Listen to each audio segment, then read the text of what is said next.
point, and Krishnadas Kaviraj also makes the point that reading too many books is dangerous, in the sense that, there's this verse that comes up in the Upanishads, Nayam atma pravachanena labhyo na medhaya na bahudashrutena. So Nayam atma pravachanena labhya means that one cannot achieve Atma or the Supreme Soul, the Supreme Lord, by na medhaya, by his own intelligence, and na bahudashrutena, and not by hearing all kinds of different things. So the analogy is often given, not just in this case, but it's a general kind of saying, I guess, that, Srila Prabhupada gives this analogy, that if you want to find water, if you want to, dig a well and find water, then you have to dig in one place very deeply. It's not that you can dig in all kinds of different places and dig shallow, a bunch of shallow holes and expect to find water.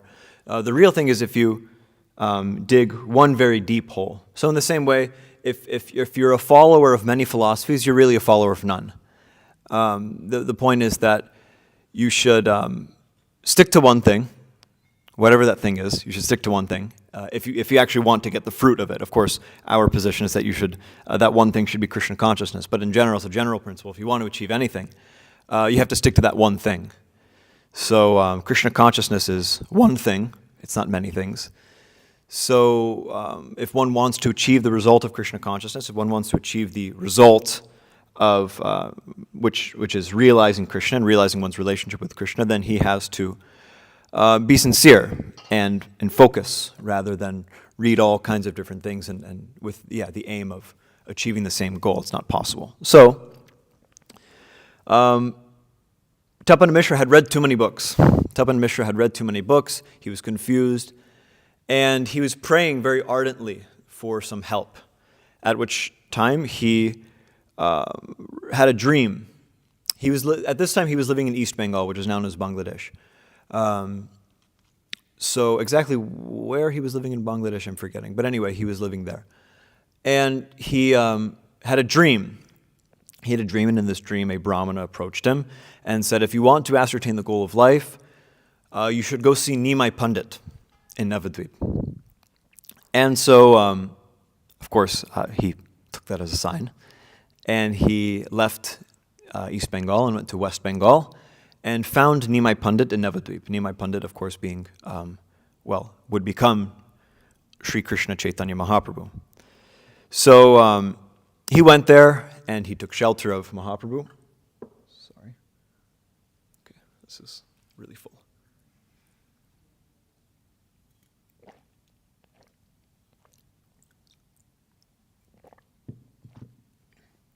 And he asked Chaitanya Mahaprabhu, what is the goal of life?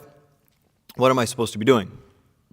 And basically, the gist of it was that he told him that he should always chant the holy name, he should always meditate on Krishna's lotus feet, but especially by the means of chanting the holy name.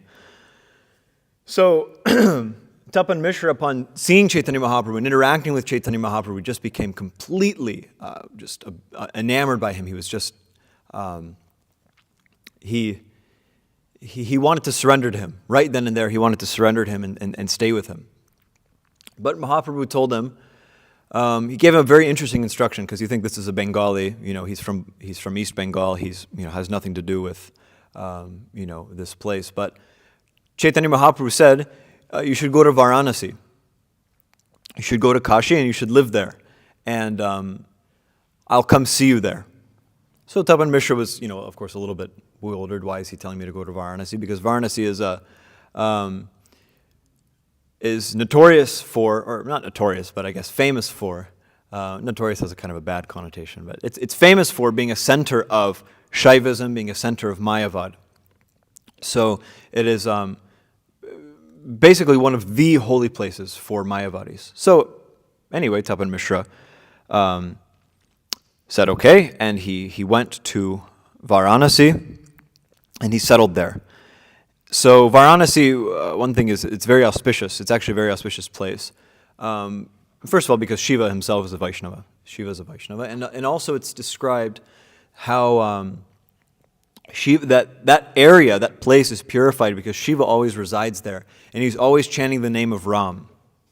There's one verse which is quoted in Caitanya Charitamrita in this connection, that Lord Shiva's speaking to Parvati and telling her about the glories of the name of Ram. So in that way it's established that Shiva's always chanting the name of Ram. Excuse me. And whenever somebody dies in Varanasi, actually I have a picture here. Oh yeah, so anyway, I'm forgetting to show my pictures here. This is Chaitanya Mahaprabhu in Varanasi, and Tapan Mishra's in there somewhere, surely.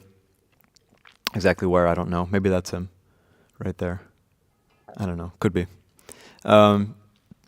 Anyway, this is Varanasi, and it's a very auspicious place, and it's especially known for dying. People go there to die. And it has these burning ghats. It's very famous for burning bodies, and the Shaivas and the Tantrics, they go there and they take the ashes from the dead bodies and they smear it all over their bodies, or sometimes they pay the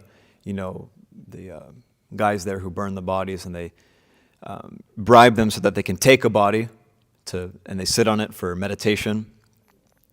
This is a tantric thing. So that's there also.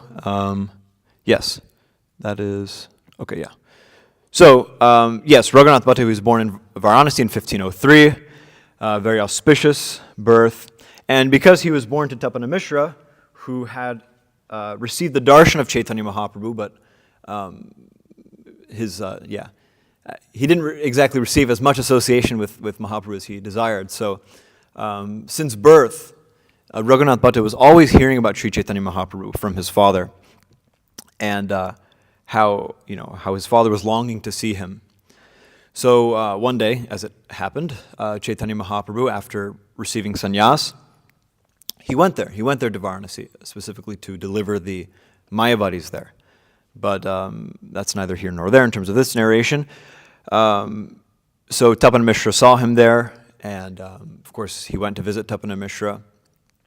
And so Chaitanya Mahaprabhu, when he was there, he would stay in the house of Chandrasekhar Acharya, who was one of Mahaprabhu's associates there. He was one of three, who was Chandrasekhar and Tapana Mishra and Raghunath Das. There were, of course, others. There's described a Maharashtrian Brahmana, who's never named. But anyway, he was described as being there also. But those are the big three in Kashi. Kashi is another name for Varanasi.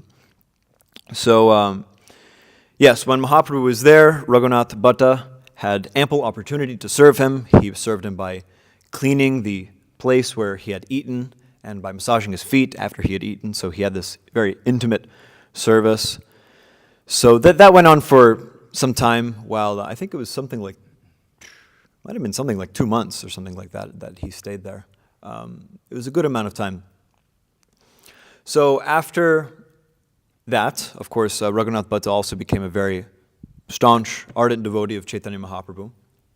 And so when he had completed his education, he was very, very well educated. He was a Sanskrit scholar. He learned grammar, rhetoric, logic, all these different things. And he excelled in his studies. So after he completed his studies, he asked his father's permission to go to Puri. And of course, his father, being a devotee of Chaitanya Mahaprabhu, said, "Go ahead." So he went and he stayed there. He had the opportunity to serve Mahaprabhu. On his way to Puri, there's a narration given that he left Kashi with a servant, and the servant carried his bags. He had some luggage with him. So that servant carried his bags, and on the way there he met one Ramanandi. Ramanandi is a member of a sampradaya, the Ramananda sampradaya, who his name was Ramdas Vishwas. So Ramdas Vishwas was his name, and he was a Shudra. Means he was a secretary of the king, so he was a Kayastha. Kayasthas technically a Shudra because they're servants of others. They're servants of the king. But they're very well educated, very high class people, almost basically like Kshatriyas, except they engage in the service of others. So he knew Raghunath Bhatta to be a Brahmana. So he served him very menially. He carried helped carry his bags, he massaged his feet, all these different things. And Raghunath Bhatta, of course, being very humble, he said, listen, you can come with me. I'm happy to walk with you, but, you don't have to serve me like this. And Ramdas Vishwas said, it's my duty. I'm a Shudra. You're a Brahmin. I have to serve you. Just let me do it. And so he relented. Ramdas Vishwas was an expert in Kavya Prakash. Kavya Prakash is a shastra which talks about Sanskrit poetry, the construction of Sanskrit poetry, the different decorations or alankars in Sanskrit poetry. So he's very expert in that. He was very scholarly, well studied in other areas also. And he had met him in Bengal. So, so he was a Ramanandi from Bengal, master of Kavya Prakash. And he was known, that he was known to be a Vaishnava. However, as we'll see later in this narration, and also as Srila Prabhupada says, he wasn't actually a Vaishnava. At that time, Bhaktisiddhanta Saraswati Thakur makes the remark that at that time people couldn't really tell the difference between a pseudo-Vaishnava and an actual Vaishnava. So because Ramdas Vishwas was a devotee of Ram, he was understood to be a Vaishnava. But he wasn't actually a Vaishnava. So, yes, after arriving at Puri, Ramdas Vishwas and Raghunath Bhatta, they met Chaitanya Mahaprabhu. And Chaitanya Mahaprabhu introduced Raghunath Bhatta to all the devotees, to Swarup Damodar, to all the devotees who were there. And Raghunath Bhatta again had the opportunity to stay with Chaitanya Mahaprabhu and serve him for 8 months. He served him for 8 months, at which time, I should say during that time, he received extensive mercy from Chaitanya Mahaprabhu. And he especially cooked for him. That was the main service that he did for him. He cooked for him periodically. And it's described that Chaitanya Mahaprabhu very much loved his cooking. It was nectarian cooking that Chaitanya Mahaprabhu very much liked. So, yes, Raghunath Bhatta got all mercy from Chaitanya Mahaprabhu, but the kind of dichotomy is given that between Raghunath Bhatta Goswami and Ramdas Vishwas. That Ramdas Vishwas, he was always chanting the name of Ram. He was, externally a Vaishnava. But because he had this internal idea that he wanted to eventually merge, that the goal of his chanting was to merge with the existence of Lord Ram, Chaitanya Mahaprabhu gave him no mercy. He just practically ignored him. So anyway, it's just described Ramdas Vishwas stayed in Puri and he taught Kavya Prakash to the Pattanayaka family, or the family of Bhavananda Roy, for those who know who that is. So after 8 months, Chaitanya Mahaprabhu told Raghunath Bhatta Goswami that you go back to Kashi and you serve your parents. His parents were old at that time. And so Chaitanya Mahaprabhu told him, go back, serve your parents, and we'll see about you coming into my association later. Now the point is brought up in Srila Prabhupada's purports, how Chaitanya Mahaprabhu was not instructing Raghunath Bhatta Goswami to serve his mother and father because service to one's family is somehow an essential spiritual principle. But he instructed them to serve, he instructed him to serve them because they were pure devotees. They were pure devotees of Chaitanya Mahaprabhu, and so by serving them, he would get the mercy of Chaitanya Mahaprabhu. So, other instructions that Mahaprabhu gave to Raghunath Bhatta Goswami at that time were, don't marry, and study Srimad Bhagavatam under the guidance of a pure Vaishnava. So, Raghunath Bhatta Goswami said okay, and he went back and he served his parents and followed all these instructions.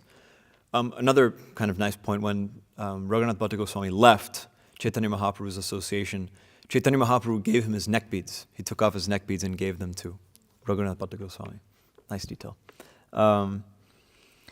So then, sometime later, when Raghunath Bhatta Goswami's parents left this world, Raghunath Bhatta became a bit detached. It's described. Of course, he was never actually attached, but externally, he at least he became detached from his obligations. So he decided to come back to Puri and see Chaitanya Mahaprabhu again.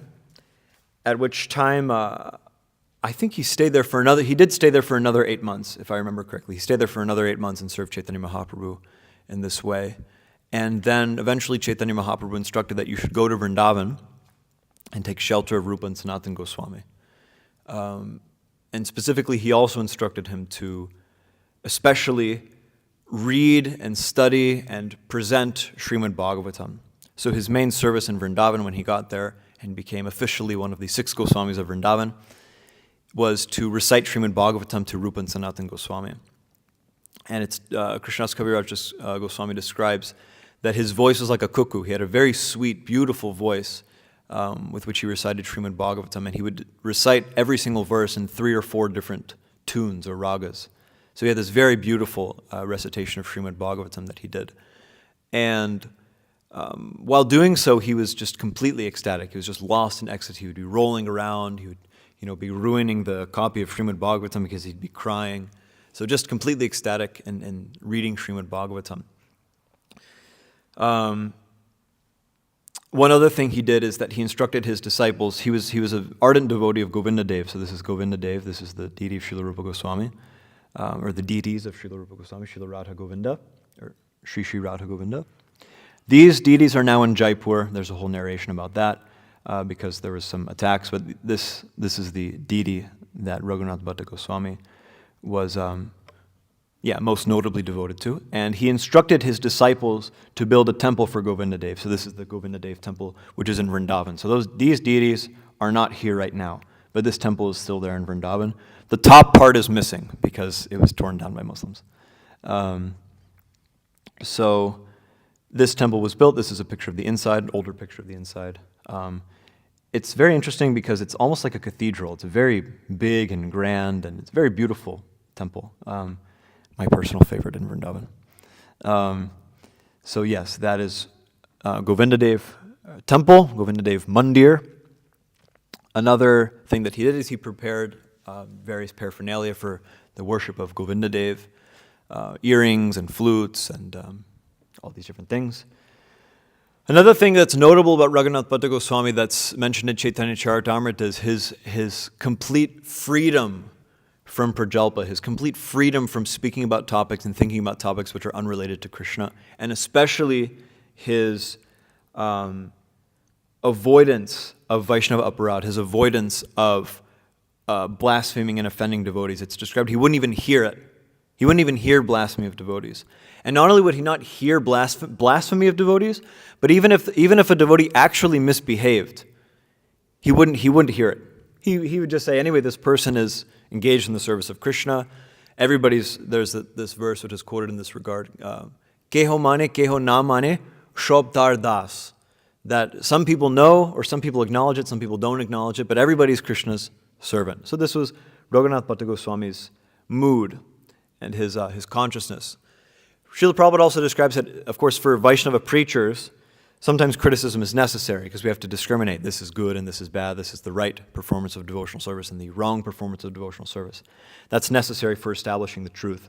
But for those on the highest platform of devotional service, they're completely free from that. They see everybody as a servant of Krishna. So last thing I'll say is that he was in Goloka Vrindavan, he serves as Raga Mandri, whose service is painting, which I assume means painting chandan on the face of Srimati Radharani and on the body of Srimati Radharani. So, Raghunath Bhatta Goswami ki jai. So now I'll talk a little bit about Raghunath Das Goswami. There's a lot to say here. So I will, oh Lord, okay. So Raghunath Das Goswami was the son of Govardhan Majumdar. Govardhan Majumdar was very rich. He was the brother of Hiranya Majumdar, who lived in Nadia. And they were extremely rich, like filthy rich. Of course, not filthy rich because they're pure Vaishnavas, but anyway, as the phrase goes, they were extremely rich. So it's described that their annual income, was 1.2 million rupees. And Krishnas Kaviraj Goswami describes that at that time, 1 rupee could buy you 650 pounds of rice. So they were extremely rich. It's also described that they were so rich that they would have a wok of ghee, and they would fry 1 puri in that wok of ghee, and then they would distribute in charity the entire wok of ghee. So they were that rich, extremely rich.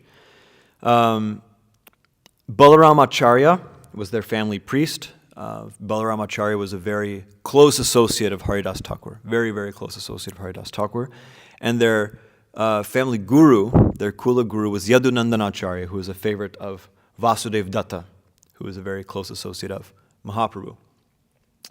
He was born in a place called Saptagram, which notably is also the birthplace and pastime place of Udarna Datta Thakur, who is known for delivering the Suvarnavanik community. The Suvarnavanik community are a community or a caste of gold merchants.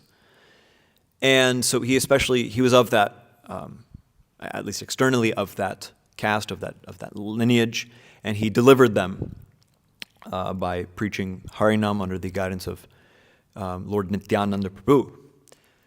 Notably also is that Srila Prabhupada appeared in this Suvarnavanik community. He appeared in this line, and he, as a child, would go and visit the temple which Udarna Datta Thakur established in Adi Saptagram, where Raghunath Das Goswami was also born. So that's a little bit of a connection to us. So, of course, this is all connected to us, but that's a more direct connection to us. So, yes, Raghunath Das Goswami, his family was very rich. Govardhan and Hiranya Majumdar were known for their charity. They would give, it's described that all the brahmanas in Nadia basically depended on them. They were so rich, they provided for Advaita Acharya. They gave ample charity to Advaita Acharya. Also they were very close associates of Nilambara Chakravarti, who is the grandfather of Chaitanya Mahaprabhu, who was the astrologer also, who did he was the father of Shachi Mata. He was the astrologer who did Chaitanya Mahaprabhu's chart when he was born.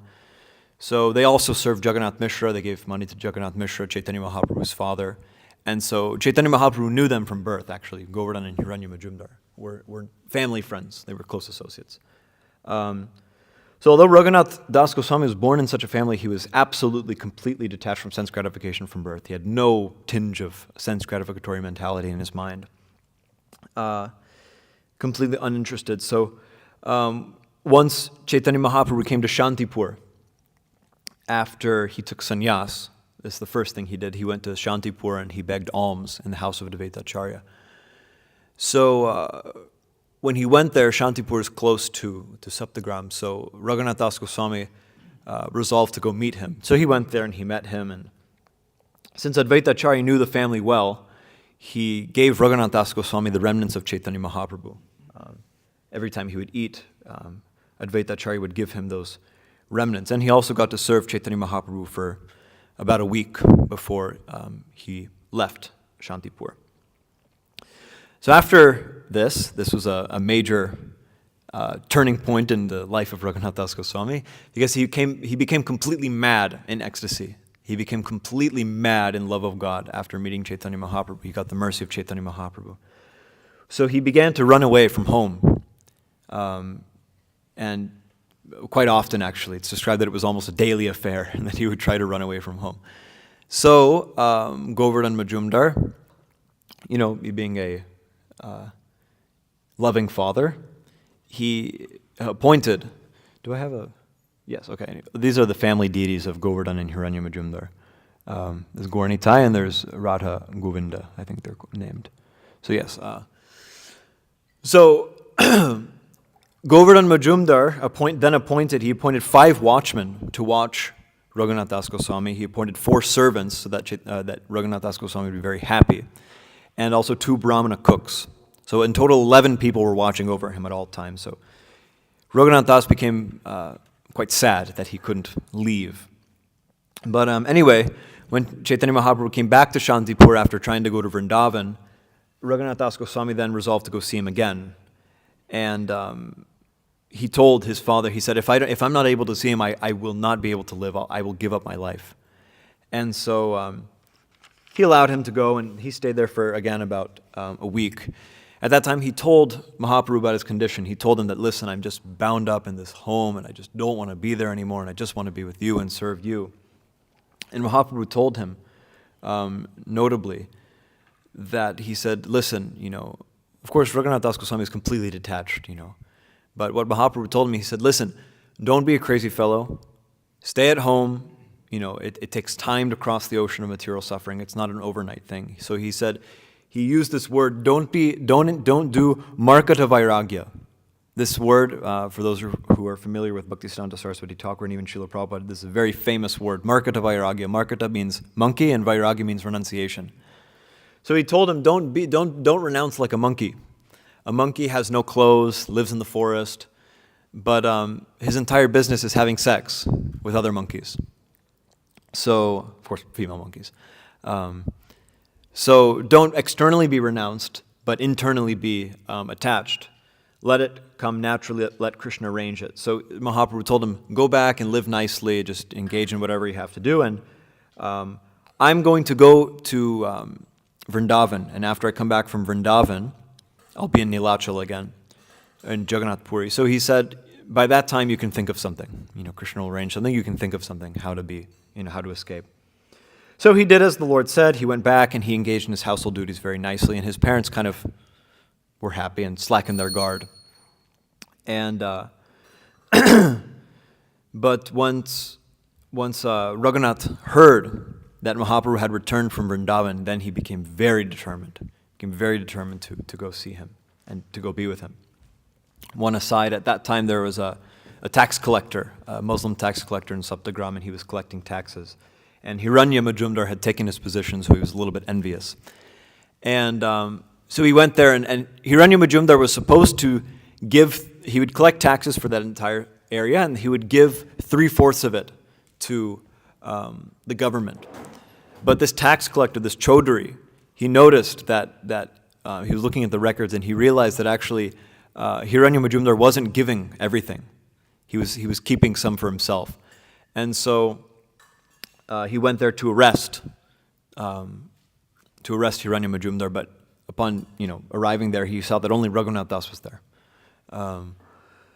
So he arrested Raghunath Das, and he threatened him very harshly. He said, if I'm going to beat you and all this, where's your father, or where's your uncle, rather.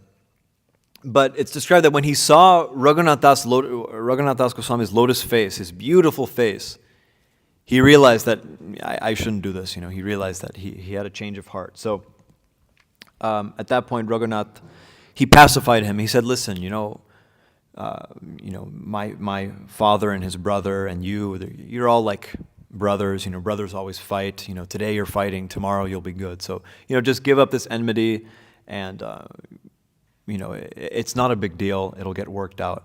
And so the Chaudhary said, he cried, and he said, I'm so sorry. He felt so bad. Also because Raghunath was from a very influential family, so he didn't want to have to receive whatever, would come from that. So then after that, Raghunath, he arranged a deal between Hiranya and this Chaudhary, and a business deal by which they would be happy. So in this way, Raghunath, he was a very qualified person. He was, by all appearances, a pounds, shillings, pence man, like Srila Prabhupada said. So, but after this, again, he had heard that Mahaprabhu came back from Vrindavan, it was like even worse than before. He could not take it anymore. He had to leave. So again, he was running away every day, and all these things were going on. And at one point, his mother said, this is a kind of a famous thing, to be imprecise in my language. He said, listen, his mother said, just bind him with ropes. Just tie him up and keep him here. And his father said, listen, if a beautiful wife and all of this opulence like Indra, and he said a wife like the goddess of fortune, and all kinds of amenities won't bind him, then nothing will. What will ropes do? And so, like this. So at that time, Raghunath Das Goswami was extremely distressed, and so he heard that Nityananda Prabhu had come to Panihati, which is close to Saptagram. And so he went there to see Nityananda Prabhu. And that's a whole narration. That's him offering obeisances to Nityananda Prabhu at Panihati. And so he went there, and at first he offered obeisances from afar, and famously Nityananda Prabhu said, this Raghunath Das, he's a thief. And so he said, come over here, you thief, I'm going to capture you. And so he grabbed him, and he pulled him over, and he forcibly put his lotus feet on his head. So at that time, Nityananda Prabhu being elated that Raghunath Das was there, he said, let's have a festival. And he called all kinds of brahmanas to bring chipped rice. So anyway, that's a whole narration. There's a whole festival, and by the potency of Nityananda Prabhu and all the Vaishnavas there, Caitanya Mahaprabhu appeared there, but only to some people's vision. Not everybody could see him. So he prayed to Nityananda Prabhu for deliverance, Raghunath Das Goswami, and he told, Nityananda Prabhu told Raghunath Das Goswami that Caitanya Mahaprabhu has appeared here just to deliver you. So you should know that your bondage is over. So just give it some time. It's already arranged. It's your material life is finished. So at that time, Raghunath Das went back, and he was sleeping in the Durga Mandap of his home. He wasn't sleeping in the actual internal part of the home. The Durga Mandap is the Durga temple in the home. It's near the front of the building in a traditional Bengali home, or so is my understanding. And so he was sleeping there. He wouldn't go inside. He just couldn't do it. One morning, late at night one time, his family guru Yadunandan Acharya came, and he told him, what's the next picture here? Yes, anyway, he told him that there's this brahmana, and he's not coming to perform a service. So Raghunath, can you please go? And of course he was respected. So he said, can you please go and induce this brahmana to take up his service again? Because we can't do this puja or whatever it is without him. So Raghunath Das said, yes, yes, I'll go get him, and he realized that this was a perfect chance to escape. It was late at night, nobody was with him, and so he realized, and he told Yadunandan Acharya, he said, I'll go alone. I'll go, talk to this guy, and I'll send him back. Don't worry about it. And so at that time, he escaped. He ran away. In the middle of the night, he ran away, and he didn't take the main roads because he knew he'd be found. He also didn't take even the secondary roads, the back roads. He went through the jungle, and he just walked and walked and walked in absolute ecstasy, waiting to see Caitanya Mahaprabhu. And hunger was no impediment. He walked 30 miles on the first day through the jungle, presumably not dressed, for the occasion. He had just woken up and then left. And the first night he took rest in a cow shed, and the cowherd, he gave him some milk. And then after that he traveled nonstop. He traveled for 12 days through villages, and it's described in those 12 days he only ate for 3. He only ate for 3 days in all those 12 days. And he was just completely in ecstasy, thinking that he's going to see Caitanya Mahaprabhu. So he got to Nilachala. He got there. He eventually reached there. At that time, the devotees from Bengal were going to Jagannath Puri to see Caitanya Mahaprabhu. Nilachala and Jagannath Puri, for those who don't know, those are interchangeable. And Mahaprabhu told him, he said, very nice, very happy to see you. He said, actually, he said, listen, I'm a friend of your father and your uncle, but let me tell you, they're like worms in the pit of stool of material life. And interestingly, this is decidedly different advice than he had given Raghunath Bhatta Goswami. Raghunath Bhatta Goswami's parents were pure devotees, and he told him to serve them. But with Raghunath Das, he encouraged him. He said, give up their service. He said, give up their, or their association, because they weren't pure. They weren't ordinary personalities, but they weren't exactly pure Vaishnavas, because they were a little bit, at least from Mahaprabhu's perspective, they were in, they were in kind of a materialistic position. They had a lot of money and this and that. So he encouraged him actually to give up that service. At that time, Caitanya Mahaprabhu famously entrusted him to the service, entrusted him to Swarup Damodar Goswami. Swarup Damodar Goswami is Caitanya Mahaprabhu's closest associate. And he told Swarup Damodar that this man is yours now, is the third Raghunath in my association, and so we are going to call him Swarup's Raghunath. So he became Swarup's Raghunath. At that time, he became extremely renounced, Raghunath Das Goswami, just incredibly renounced. And this is what he's known for, especially being especially renounced. So this is the Simhadwara, the main gate in Jagannath Puri. Many of the devotees here have been there. And so Raghunath Das Goswami would stand outside, and that's how he would eat. He would just stand outside, and people would give him, something here and there, and that's how he would eat. When Mahaprabhu got word of this from Govinda, his servant, he became very pleased. Actually, notably also in this regard, Raghunath Das never spoke to Chaitanya Mahaprabhu directly.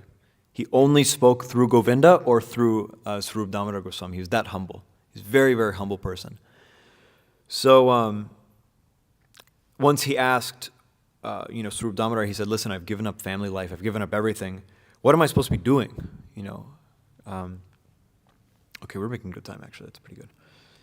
He asked him, I've given up family life. What am I supposed to do? So Swarup Damodar then went to Chaitanya Mahaprabhu, and he spoke. He asked him this question. He said, listen, Raghunath has this question. And Chaitanya Mahaprabhu, interestingly, of course, in his kind of like humility, or humility is a kind of a weird word to use for the Supreme Lord, but in his mood of glorifying his devotees, he said, actually, I don't know. Swarup Damodar knows better than me, but anyway, if you want to know something. He told him basically, well, I guess I could bring that up. I'll just disconnect really quick.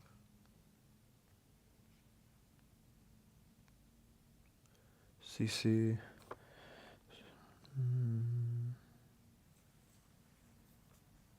Yes. So this was Mahaprabhu's advice to Raghunath Das. He said, do not talk like people in general or hear what they say. You should not eat very palatable food, nor should you dress very nicely. He said, do not expect honor, but offer all respect to others. Always chant the holy name of Krishna, and within your mind render service to Radha and Krishna in Vrindavan. Oh, sorry, it's kind of weird. Anyway. Yeah, that's it. Anyway, so he said, I've briefly given my instructions. Now we get all the details of that, how exactly to do that, from Swarup Damodar. So he did that. He spoke to Swarup Damodar, and Swarup Damodar instructed him accordingly. Especially at this point, then, especially Raghunath Das became extremely renounced, more renounced than he was before. He stopped begging here at the Simhadwara. And upon hearing that, he started going to like a free prasadam booth that you just would go there and you would just get some prasadam. Because Mahaprabhu, of course Mahaprabhu was also pleased when he was begging there at the Simhadwara, but he became especially pleased because he said the more renounced position, he said, standing there like a prostitute saying, oh, this person might give me something, that person might give me something, rather just go get something and just, be done with it. So he became very pleased, and upon hearing about this, he gave him a very famous gift. He gave him a small Govardhan Shila. This Govardhan Shila is still there in Vrindavan, in Radha Gokulananda Mandir. He gave him a small Govardhan Shila and this Gunjamala necklace. This Gunjamala is representative of Srimati Radharani in the sense that it represents Srimati Radharani. So he gave him this gift, and he also gave him 2 cloths and a platform, like a little wooden platform, and a jug for holding water for bathing. So he gave him essentially this worship of the Govardhan Shila, which my understanding is that's the first worship of Govardhan Shilas in our Sampradaya. That's where it came from. So from then on, Raghunath Das, he engaged in this worship, and he's especially also known for following many other regulative principles. And Krishnadas Kaviraj Goswami describes that these regulative principles he was so fixed in them that they were like lines on a stone. Lines on a stone, of course, cannot be erased very easily.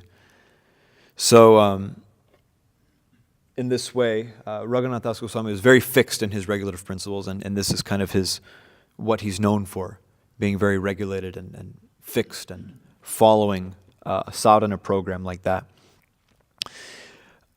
One thing is he chanted for 22 hours a day. Out of 24, he chanted for 22 hours a day. And he spent less than an hour and a half every day for eating and sleeping, both. So within an hour and a half, he fit both eating and sleeping, and some days he didn't do it at all. He was that renounced. So then after that, after he stopped going to the free prasadam booth, and he started going somewhere near the free prasadam booth where they would throw out the spoiled prasadam. And so this prasadam was so, of course, prasadam is, spiritual. It's completely, brahmavan nirvikaram hi, tata vishnus tateva tat. It's non-different from Vishnu. It's fully spiritual. But this prasadam had become rotten, and it smelled so bad that the cows wouldn't even take it. And for those of you who have been to India, which is many of you here, that's there's some smells in India. It's like, whoa, man, that's. Bhaktisiddhanta Saraswati Goswami, he notably said they were walking in Navadvip on the main road, and there was, they passed by some, I think it was like a place where, it's like a sewage kind of area, and the devotees were like, phew. And Bhaktisiddhanta Saraswati Thakur said, what, you have a problem with the sweet nectarian smell of Navadvip Dham? So this, the spiritual, those who are spiritually advanced, they have a different perspective on these things.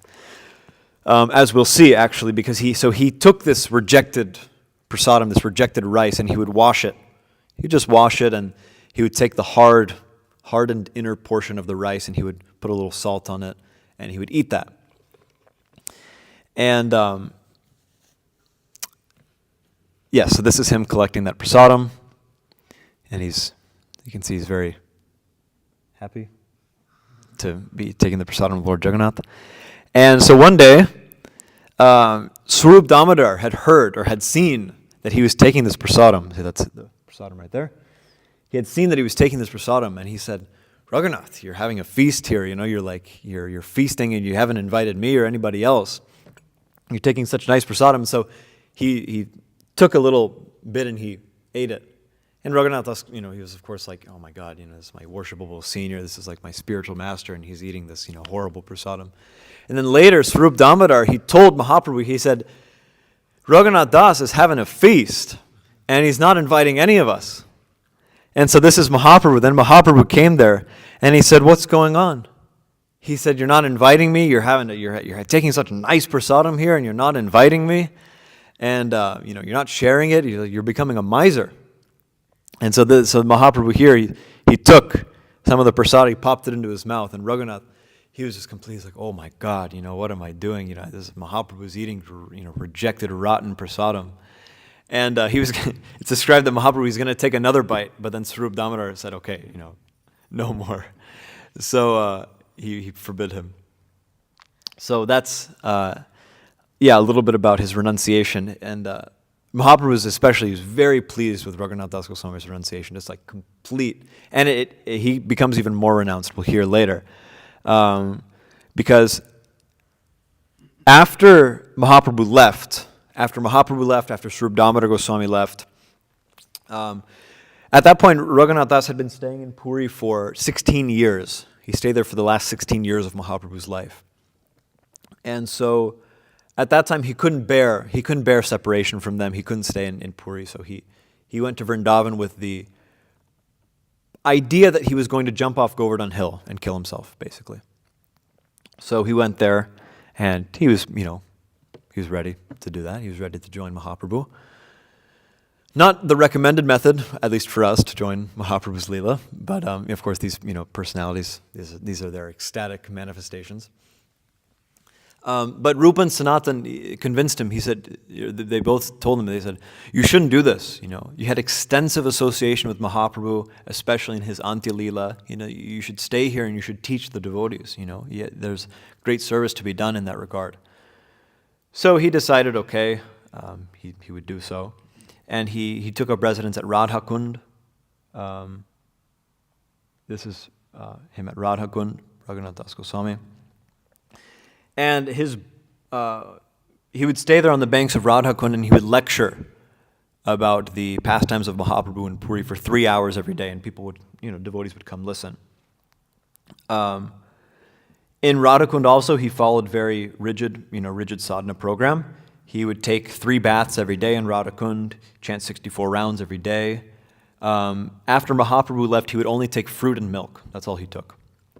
After Sanatana Goswami left, then he only took 1 leaf cup of buttermilk. And then after Rupa Goswami left, he stopped taking, he didn't take anything. He stopped eating. But anyway, then at that time, he was also offering 1,000 obeisances to Krishna every day and 2,000 to the Vaishnavas, because it's more important to offer obeisances to the Vaishnavas. And also subscribed as a regulative principle every day, he would embrace the Vaishnavas. So that's a regulative principle that he would follow. He lived for 40 years in this way at Radhakund. He lived to be quite old. He lived for 40 years at Radhakund under the guidance of Rupa and Sanatan.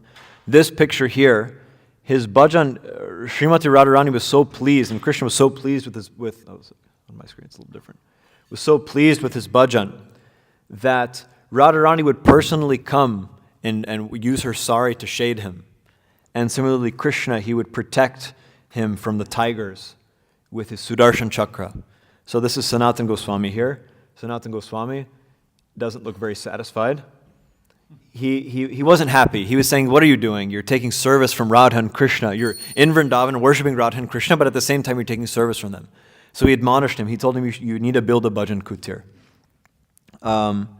So that bhajan kutir, I'll just pull something up really quick. That bhajan kutir is still there. Also his samadhi is still there. This is anyway just a little YouTube video. It's like a couple of seconds. Raghunath Das Goswami Samadhi for those who haven't been there. Also Darshan of Radhakund. So at Raghunath Das Goswami Samadhi, there is 24-hour kirtan that goes on. Sorry, it's a vertical video. But is it gonna go? That's Radhakund.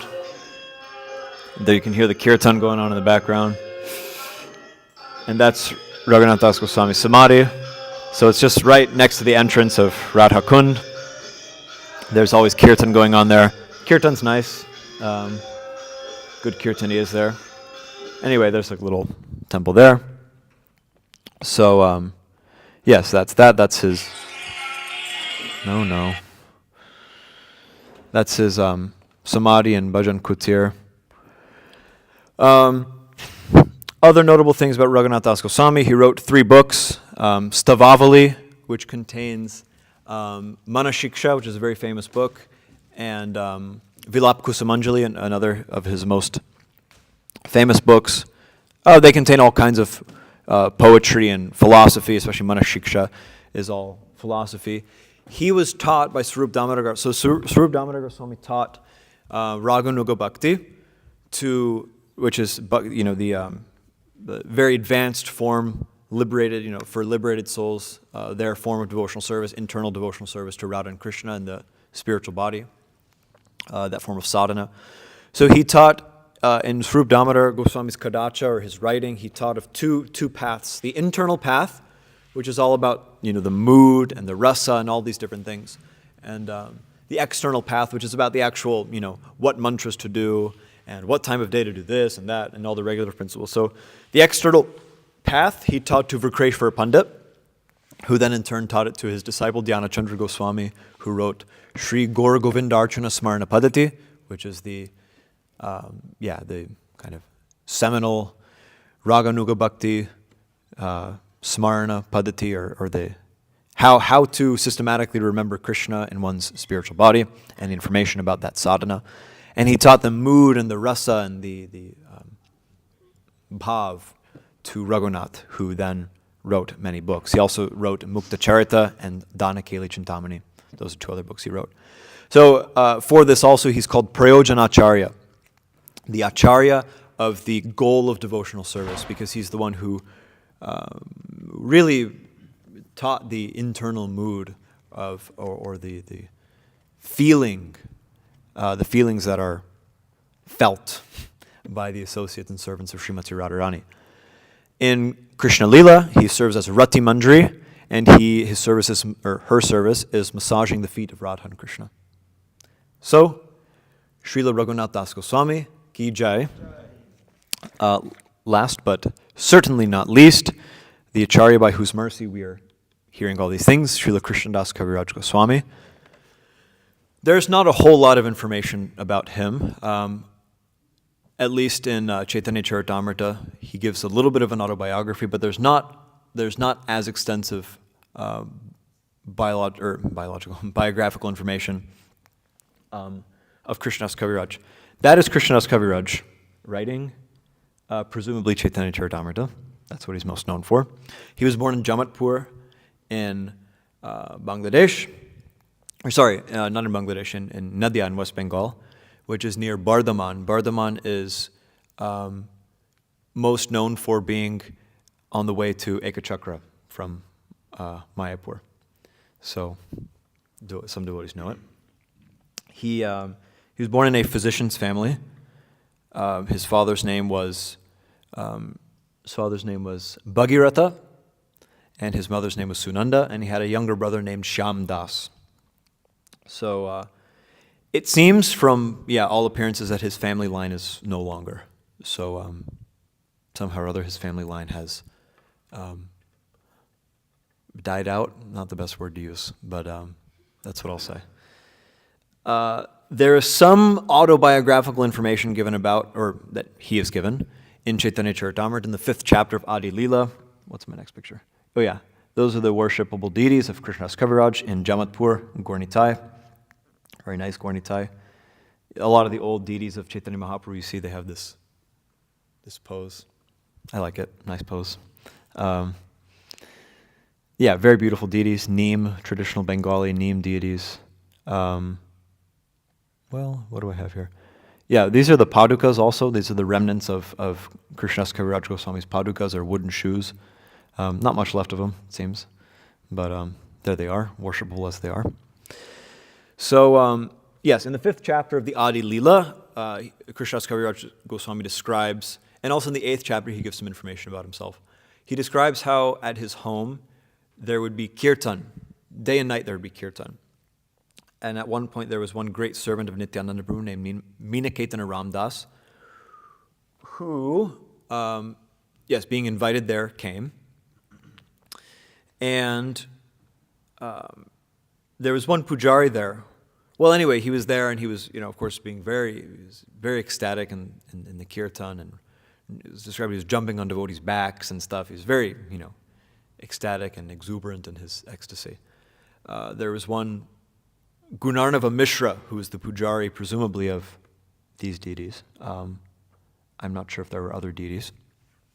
Nevertheless, there was one Gunarnava Mishra. He was the pujari there. Krishnadas Kaviraj Goswami also describes that it was his brother. Perhaps Gunarnava Shyamdas is his initiated name, and Gunarnava Mishra is his, birth name. I'm not sure exactly. Anyway, I read this Shyamdas thing. Comes from one disciple of Srila Prabhupada, who is known for, being a biographer of the different acharyas in our lineage. Satyaraj Prabhu, for those who know him. But nevertheless, this Gunarnava Mishra, Meena Caitanya Ramdas was being offered respects by all of the people there at Krishnadas Kaviraj Goswami's home. But Gunarnava Mishra, he didn't do so. He didn't offer respects because it's described that although he had faith in Chaitanya Mahaprabhu, he only had a dim glimmer of faith in Nityananda Prabhu. His faith in Nityananda Prabhu wasn't so strong, presumably because Nityananda Prabhu was a bit of he was an Avadut. He was Avaduta Chandra. He was the moon of the Avaduts. He was very erratic in his behavior. He did not act according to the regulative principles of anything or anyone. He simply was absorbed in ecstasy all the time, and it showed. So Gunarnava Mishra was a little bit bewildered. He didn't have so much faith in Nityananda Prabhu. And Meena Caitanya Ramdas, sensing this, he became a little bit angry because he wasn't offered respects. Of course, Meena Caitanya Ramdas, being a pure devotee of Nityananda Prabhu, wasn't upset that he didn't offer respects to him, but rather he was upset that Gunarnava Mishra didn't offer respects to Nityananda Prabhu, his worshipable Lord. So he became very angry, and it's described that he broke his flute. He had a flute. And then he stormed away. He said, this is another Romaharshana Sutta who disrespected Balaram in Krishna Lila. And so after this, Gunarnava Mishra had some problems in his life, and Krishnadas Kaviraj Goswami rebuked him. He said, these two brothers, Chaitanya Mahaprabhu and Nityananda Prabhu, are non-different, and they deserve equal respect. So you shouldn't think that one is lesser than the other, or one is just a crazy man, and the other one is, Bhagavan. They're both worshipable. At that time, Nityananda Prabhu, being pleased with Krishnadas Kaviraj Goswami, appeared to him in a dream and praised him, and you could say perhaps even congratulated him, expressed his appreciation at Krishnadas Kaviraj Goswami's rebuking his brother, Gurunarnava Mishra. And so he told him, he said, go to Vraj, go to Vrindavan, and everything will be worked out. He said, all of your problems will be solved, everything will be revealed to you. And so Krishnadas, of course, took this as an instruction from Nityananda Prabhu, and he went to Vrindavan and he settled there. In Vrindavan, he took shelter of none other than Raghunath Das Goswami as his guru. And he learned of Mahaprabhu's Leela in Vrindavan from Raghunath Das, who had, of course, learned it from Swarup Damodar. At that time, Krishnadas Kaviraj Goswami describes that there was one Ananta Acharya living in Vrindavan, and his disciple was named Haridas Pandit, or Pandit Haridas. So Pandit Haridas requested Krishnadas Kaviraj to write something. He asked him to write something about Mahaprabhu's Antya Leela specifically. So just a little bit of background. After the departure of Chaitanya Mahaprabhu, there was one disciple of Nityananda Prabhu who was named Vrindavan Das Thakur. Vrindavan Das Thakur wrote one book which was originally called Chaitanya Mangala, but then Janava Devi, Nityananda Prabhu's wife, asked him to name it Chaitanya Bhagavat. So it was that was the second, it was the first kavya, or the first poetic, actual comprehensive biography of Chaitanya Mahaprabhu. There was one before, which was written by Lochan Das Thakur, which was the original Chaitanya Mangala. That book is largely songs. It's not exactly biographical in the sense that it's not meant to be a historical text. It's meant to be, it's for relishing.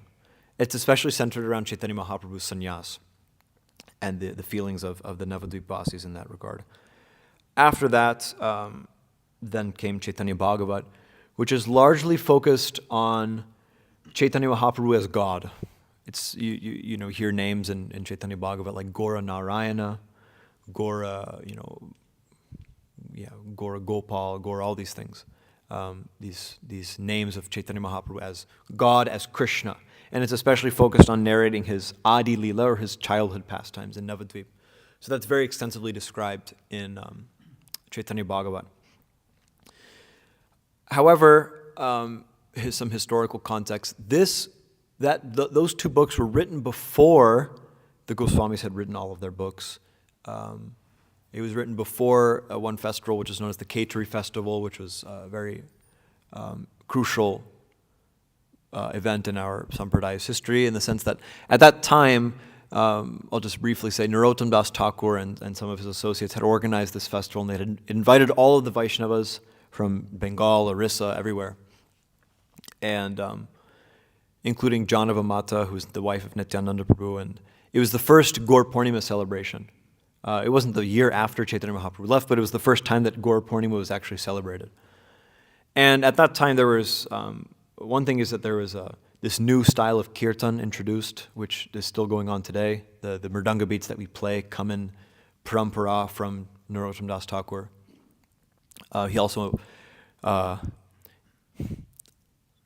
He also revealed or debuted some of his bhajans there. And so, but most notably, the philosophy based on the books of the Goswamis, based on the teachings of Chaitanya Mahaprabhu, were systematically codified. There were philosophical discussions that happened there where basically, we decided that, okay, this is Gaudiya Vaishnavism. So it was a major event in our Sampraday's history and the the lineage of Chaitanya Mahaprabhu's teaching. So Chaitanya Bhagavat and Chaitanya Mangala were written before that. So Krishnadas Kaviraj Goswami, upon being requested, he was requested why? Because he specifically was requested because he got this name Kaviraj because he had written this book, Govinda Lilamrita, which is a very, high-level book, read by very advanced devotees.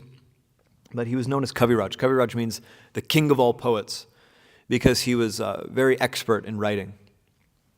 Okay, we're getting down to the wire here. But anyway, we're almost done. So yes, he got this name Kaviraj, and he was known to be a great writer. He was known to have had the association of Raghunath Das Goswami extensively. So all the Vaishnavas in Vrindavan wanted to hear the Antya Lila. The Antya Lila was described in Chaitanya Bhagavat, but it wasn't described with the same philosophical and the same, even the same detail, of course, because Vrindavan Das Thakur didn't have all those details.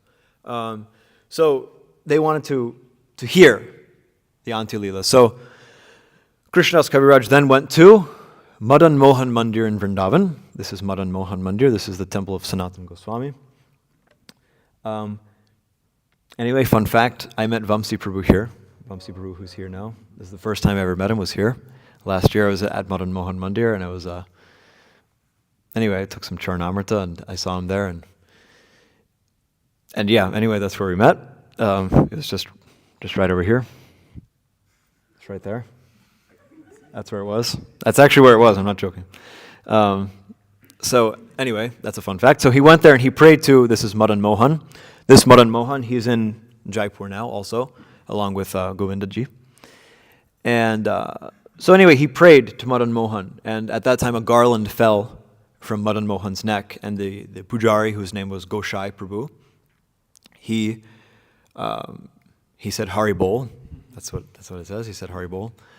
And he gave the garland to Krishnadas Kaviraj, who took it as a blessing from Madan Mohan to write Chaitanya Charitamrita. And he also prayed for permission from Vrindavan Das Thakur, and Srila Prabhupada knows that this is the proper way to write transcendental literature and present philosophy is under the guidance of the previous acharyas. What else do we have here?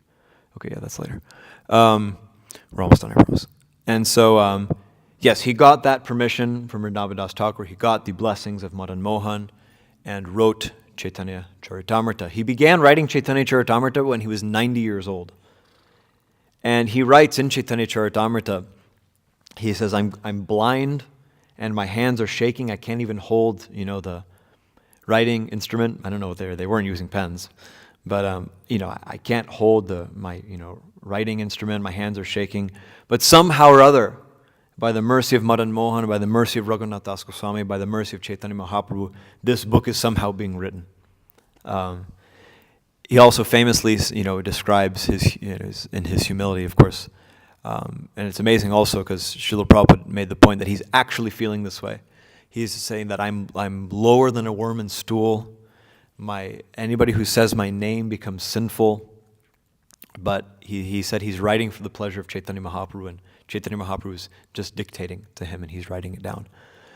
So in this way, the Chaitanya Charitamrita is accepted as authorized, the authorized. There's one scholar, he wrote a book, The Final Word. Chaitanya Charitamrita is the final word on Chaitanya Mahaprabhu's philosophy, Chaitanya Mahaprabhu's pastimes, because as opposed to Chaitanya Bhagavat, which focuses more on Mahaprabhu as God, as Krishna, Chaitanya Charitamrita focuses more on Chaitanya Mahaprabhu as Radha, as a devotee, and the feelings associated with that. Also, the teachings of Chaitanya Mahaprabhu to Sanatana Goswami are there, to Rupa Goswami, to others also. So the philosophy is very comprehensively written there in Chaitanya Charitamrita. Also, yes, this kind of the mood of separation. All these different feelings are described extensively, which are essential to our prayojana, the goal of our practice of Krishna consciousness. And notably also Bhaktivinoda Thakur was largely the one who popularized Caitanya Charitamrita, or really put it in its position as the final word on. Of course, Caitanya Charitamrita was there, but Bhaktivinoda Thakur was the one who really wrote and who really presented it as the final word on Chaitanya Mahaprabhu's Leela. Last but not least, there are the deities of the Radha Krishna deities of Krishna's Kaviraj, which are in Radha Damodar Mandir. Srila Prabhupada stayed there in Radha Damodar Mandir and saw these deities every day. And this is a Samadhi Sthali in Vrindavan at Radhakund. It's Raghunath Bhatta Goswami, Raghunath Das Goswami, and Krishna's Kaviraj. So they're all there. Yes, there's two samadhis. One of them presumably is a Pushpa Samadhi. So, Krishna's Kaviraj Goswami ki jai, Sri Chaitanya Charitamrita ki jai, Ananta Koti Vaishnava Vrinda ki jai. If there's any, oh man, I got 30 seconds to spare. If there's any comments or questions, if I missed anything, please, yeah. Yes, David Prue.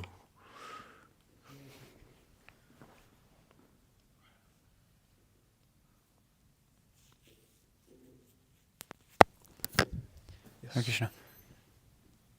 Is it mentioned what is his svarup in the spiritual world? I'm not remembering now. It's something we can look up. I mean, that's pretty easy to look up.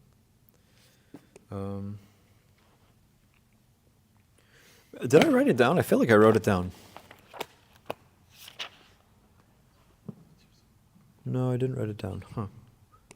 Krishna Dasa Kaviraja.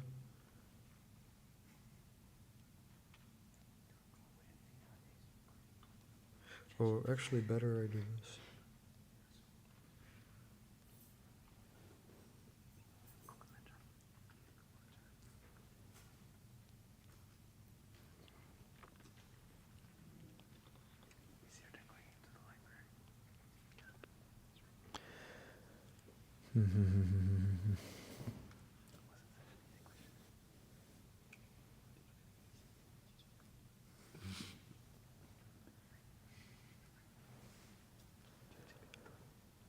Should be here. Rati Mandri, is it Rati Mandri? Yeah. Oh, I don't know if we know that. Yeah, we don't know that, huh? I don't think we know that. It's a secret. Okay, well, I guess Mitravan Prabhu says we don't know that, and I'm inclined to believe that. I have this bookmark here. This is Who's Who in Gaur Leela. Let's see if they're there, or if he's there. Yeah, it doesn't look like he's here in Gaur Ganadesh Deepika. Yeah, seems like we don't know. Yeah, I think that sounds familiar. I feel like I've heard that before, that we don't know. Anyway, but there it is. Is there anything more? Any? Kasturi Manjari? That's all right? I don't know. I don't know. I don't know where it's from. Maturi's anything? Some places say that, but I don't know. Nothing? Okay. I'll ask on Chaitanya Prabhu knows this stuff. Okay. Srila Raghunath Bhatta Goswami ki jai, Srila Raghunath Das Goswami ki jai, Srila Krishnas Kaviraj Goswami ki jai, Srila Prabhupada ki jai, Nitai Gaur Premanande Haribo. Vanchakal Padrubhyascha. It's Kasturi Manjari. What does it say? What her service is?